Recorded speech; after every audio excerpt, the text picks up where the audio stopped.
வணக்கம். எப்படி எல்லாரும் நேயர்களே நல்லா இருக்கிறீங்களா? சுகமாக இருக்கிறீங்களா? நான் என்னுடைய அனுபவத்தை உங்களுடன் பகிர்ந்து கொள்ள சில சமையல் முறைகளை செய்து காட்ட உள்ளேன்.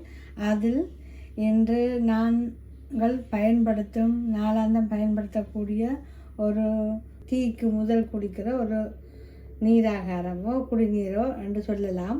இது இதில் இருக்கிற பொருள் அனைத்தும் உடலில் உள்ள பிரச்சனைகளுக்கு, அதாவது சாதாரணமாக வெயிட்டோ அல்லது சுகரோ அல்லது சாப்பாடு செமிக்காமல் இருக்கிறதுக்கும், சில பேருக்கு சளித்தன்மை இருந்தாலும் இதில் இருக்கிற அத்தனை பொருளும் பயன்படும். அதனால் நான் உங்களுக்கு இதை செய்து காட்டி எப்படி இதை எப்போ பிடிக்கிறேன்னு சொல்லியிருக்கிறேன். இப்போ காலமே இதை நீங்கள் சாப்பிட்ட பிறகும் ஒரு 1 hour 2 hours அப்புறம் சாப்பாடு சமைக்கிறேன்டா இதெல்லாம் எந்த அளவு எடுக்கிறேன்றதை நான் உங்களுக்கு சொல்கிறேன். இப்போ இந்த அளவுகளை சொல்கிறேன் உங்களுக்கு. மல்லி 20 கிராம், பெருஞ்சீரகம் 15 கிராம், கருஞ்சீரகம் 15 கிராம், ஓமம் 20 கிராம், சின்ன சீரகம் 20 கிராம், பட்டை 12 கிராம், மிளகு 5 எடுத்திருக்கிறேன், ஏலக்காய் 2 கிராம், கராம்பு 2 கிராம், மஞ்சள் சிறிய துண்டு எடுத்திருக்கிறேன் 1 கிராம் வரும். இது வேர்க்கம்பு 5 கிராம். இதில் பார்லி ரைஸ். இது இப்போ கூடுதலாக சில பிரச்சனை, அதாவது ஜூரினரி இன்ஃபெக்ஷன் வராமல் தடுக்கும். இது உளுந்து பயறு. இதில் சிலதுகளில் நாங்கள் போடிக்க இந்த காரத்தன்மைகள் இதில் போடுறதாலேயும் தெரியாது. இதை குடிக்கிறதால நிறைய பெனிஃபிட் இதில் இருக்குது. நான் போக உங்களை செய்து கொண்டு போய்க்க சொல்லி கொண்டு வரேன். முதலில் இதை லேசான சூட்டில் வறுக்க போகிறேன். இதை நன்றாக வறுத்தெடுக்க போகிறேன் நல்ல முறையில். இது வறுத்த அந்த சூட்டில் இதை போட்டு வறுக்க போகிறேன். எதையும் கூடுதலாக இந்த பொருட்களை வறுக்கக்கூடாது. கருகும் வரைக்கும் லைட்டாக ஒரு பச்சை வாடை போகும் வரைக்கும் வறுக்கணும். வாங்கோ, இதை முதலில் வறுக்க போகிறேன். உளுந்தும் பார்லி அரிசியும் பயரும் பார்க்கலாம். வாங்கோ, நான் இந்த பொருட்களை இதிலே போட்டுள்ளேன். இந்த குறைந்த நீங்கள் பாருங்கள், மூண்டில் விட்டுருக்கேன். ஏனென்றால் காரணம் இந்த பாத்திரம் கொஞ்சம் பாரமான பாத்திரம், அதனால நான் குறைந்த அளவு விட்டுள்ளேன். வறுக்கணும்.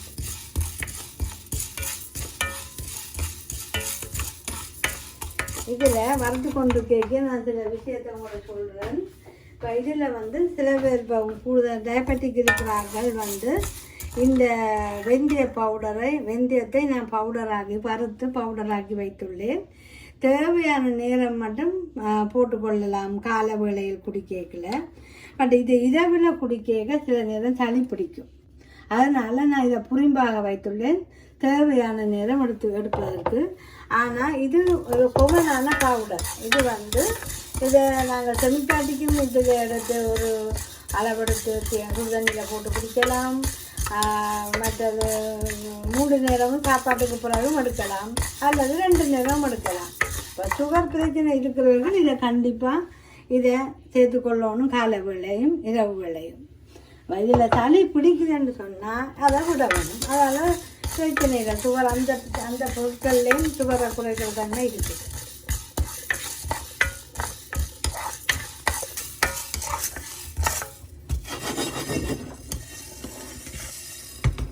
இங்கே பாருங்க, இந்த பருவத்தில் இருக்க வேணும்.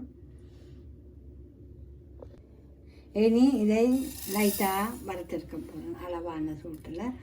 அது கொஞ்சம் கொஞ்சம் வரணுண்டு. இப்போ அப்படி செய்யுதுன்னா இது அளவு ஒரு சூடு பட்டாலே காணும். அந்த பச்சை தண்ணி போன சரி.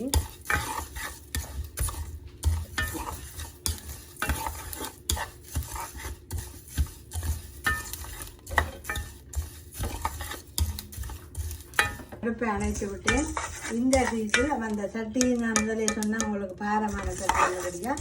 அந்த ஹீட் அதுலேயே இருக்குது. அதனால் நான் அடுப்பை அணைத்து விட்டேன். அதுடன் வேர்க்கம்பு இதையும் இந்த ஐட்டங்களையும் இதில் போட்டேன்.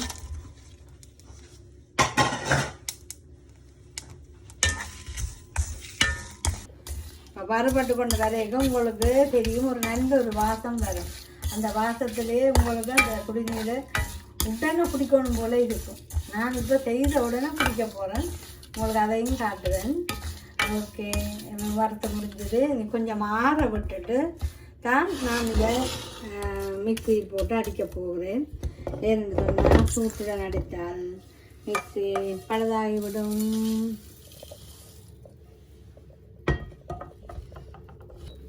இங்கே பாருங்கள், இதை நன்றாக ஒரு 10-15 நிமிஷம் ஆற விட்டுருக்குறேன்.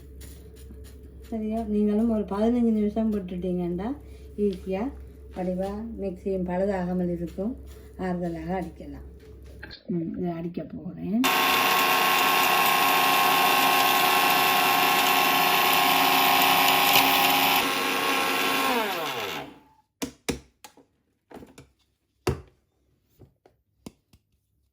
வேர்க்கம் மாதிரி கிடக்கு, சத்தம் கேட்குது. இன்னும் இருக்கா சுத்தப்பட போகிறேன்டா, கொஞ்சம் சூடாக இருக்குது.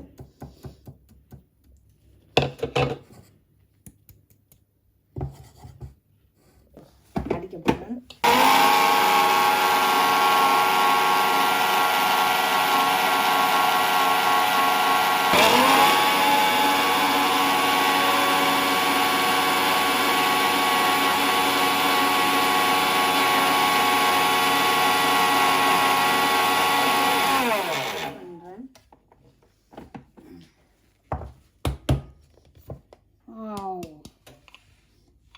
நல்ல வாசமாக இருக்கும்.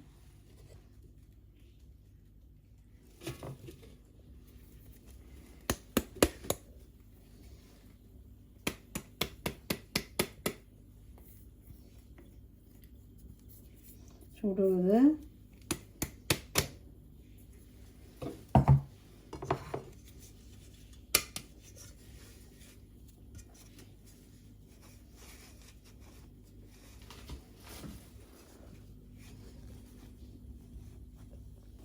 இங்கே பாருங்க, இவ்வளவு மெல்லிய பவுடராக இருக்குண்டு. இப்படி பவுடராக இருக்கணும் அடிக்கிறது. அடித்து இவ்வளவு தான் கரெக்டாக வந்திருக்கு. நல்ல வடிவாக மையாக அரைச்சா சரி. ஓகே, இப்போ நான் உங்களுக்கு சுடுதண்ணியில் போட்டு காட்ட போகிறேன். இப்படி ஒரு கண்ணாடி குவளையில் நான் இதை போட்டு வைக்க போகிறேன். இது இங்கே உங்களுக்கு எவ்வளோ கூடுதலாக அடித்து வச்சா அந்த காரத்தன்மை போயிடும். அதனால் கொஞ்சம் கொஞ்சமாக அடிக்க உங்களுக்கு அடித்து வந்துருக்குறேன். இந்த அளவில் அடித்தா முடிய பிறகு அடிக்கலாம். அது இதில் நாங்கள் சில பேர் ஒவ்வொன்றும் ஒவ்வொரு நோய்க்கும் ஒவ்வொரு உறுப்புக்கும் நல்லதுன்னு சொல்லினோம். நான் அதை எல்லாத்தையும் சேர்த்து அதை செய்திருக்கிறேன். அதுக்கேற்ற அளவுகளில் இந்த அளவில் நீங்கள் செய்து பார்த்துட்டு உங்களுக்கு என்ன பிரச்சனை, உடம்பா இல்லாட்டி சுகரா என்னென்றாலும் இதை நீங்கள் குடிச்சிட்டு ஒரு 2 கிழமை 3 கிழமைக்கு பிறகு நீங்கள் பயன் அடைஞ்சால் எனக்கு கொமெண்ட்ஸில் எழுதுங்கோ. நான் அதில் இன்னுமே ஏதாவது இதில் டவுட் இருந்தால் கேளுங்கோ. இது அநேகமாக எத்தனையோ பிள்ளைகள், சின்ன பிள்ளைகள், ஒரு 15 வயதுக்கு மேற்பட்டவர்கள் வெளியில் சாப்பிடுவார்கள். சாப்பிட்டு வந்தும் அப்படியே படுத்திருப்பார்கள். அப்படியே விடக்கூடாது. அவர்களுக்கும் ஒரு சாப்பிட்டு ஒரு 1 ஹவருக்கு பிறகு இந்த ஒரு இதில் நாம் சொல்கிற அளவில் அவர்களுக்கு குடிநீரை குடித்தால் அது செமிபாடடையும். செமிபாடடைய விடிய எழுந்தேக்க அவையே சொல்லிடும், ஒரு வித்தியாசமாக இருக்கம்மா, நல்லா இருக்கப்பா, அப்படி உங்களுக்கே சொல்லிடணும். அதை எங்கே இது வயது இல்லை இந்த பவுடருக்கு. ஏன்னா இதை நான் வித்தியாசமாக எதையும் போடவில்லை. நாளாந்தம் சமையலுக்கு பயன்படுத்தும் அத்தனை பொருளையும் தான் நான் யூஸ் பண்ணியிருக்கேன். புதிதாக எதையுமே நான் சேர்க்கவில்லை. இதுவே எங்களுக்கு உண்மையான ஒரு நல்ல ஒரு மருந்து. நீங்கள் அதை செய்து பார்த்துட்டு எனக்கு கொமெண்ட்ஸில் போடுங்க. இப்போ நான் உங்களுக்கு அடுத்தது எப்படி அந்த சுடுநீரில் போட்டு குடிக்கிறேன்றதை உங்களுக்கு அதையும் காட்ட போகிறேன். இப்போ நான் அடித்து வச்ச பவுடர் ஆறிட்டது. அதை இந்த போத்தில் போட்டு வச்சுக்கிறேன். இப்போ நான் ஒரு பெரிய ஆக்கள் எந்த அளவு குடிக்கணுமன்றதை உங்களுக்கு எடுத்து காட்டுறேன். இது ஒரு தேக்கரண்டி, அதில் அந்த 3/4 தேக்கரண்டின்னு எடுத்துக்கொள்ளுங்க. இப்போ தண்ணி விடுறேன். சுடு தண்ணி நல்லா கொதிக்க விட வேணுமா. விட்டால் தான் அந்த பவுடர் நல்ல வடிவாக அவிஞ்சு இதாக இருக்குது. இதை வடிவாக கட்டி படாமல் வடிவாக கலக்கவும், இல்லாட்டி ஆற்றி குடிக்கிறவ ஆற்றி குடிக்கலாம். இதை நான் கொஞ்சம் நேரம் மூடி வைக்க போகிறேன். ஒரு நிமிஷம் மூடி வச்சா காணும். இந்த குடிநீரை காலை மேலே உடைய எழும்பினதும் இதை குடிச்சிட்டு பிறகு ஒரு மணி நேரம் கழித்து டீயோ காஃபியோ சாப்பாடோ எது வேணாலும் சாப்பிடலாம்.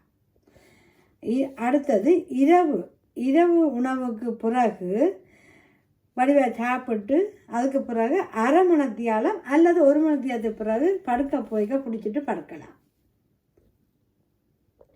இப்போ ஒரு நிமிஷம் ஆயிட்டுது. நான் இதை கட்டி படாமல் கலக்க போகிறேன்.